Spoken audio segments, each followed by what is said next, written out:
लुढ़कती हुई गति।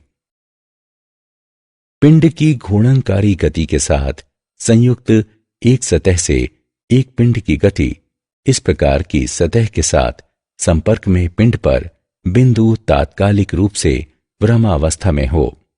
हमारे पास घूर्णन गति के निम्नलिखित 3 नियम हैं।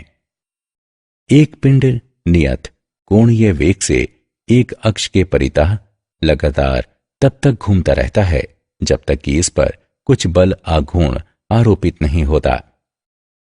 कोणीय संवेग के परिवर्तन की दर आरोपित बल आघूर्ण के बराबर होती है।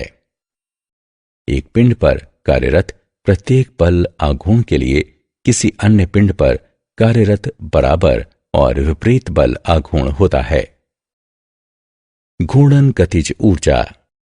एक दी गए अक्ष के परितः घूर्णनकारी दृढ़ पिंड की कुल गतिज ऊर्जा उस अक्ष के परितः सभी घटक कणों की गतिज ऊर्जाओं के योगफल के बराबर होती है।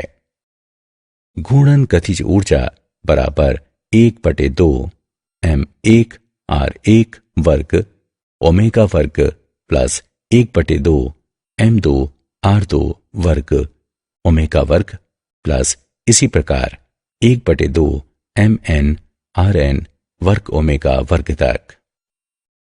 समीकरण को सारांशित करने पर हम प्राप्त करते हैं घूर्णन गतिज ऊर्जा बराबर 1/2 m और r वर्ग के गुणनफल का योगफल गुणा ओमेगा वर्ग।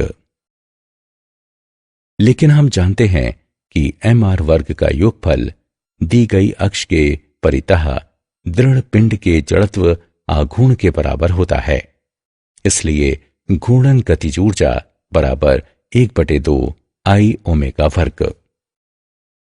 एक दिए गए अक्ष के परितः एक दृढ़ पिंड का जड़त्व आघूर्ण आंकिक रूप से इसकी घूर्णन गतिज ऊर्जा के दोगुने के बराबर होता है जब यह इकाई कोणीय वेग से घूर्णन कर रही हो।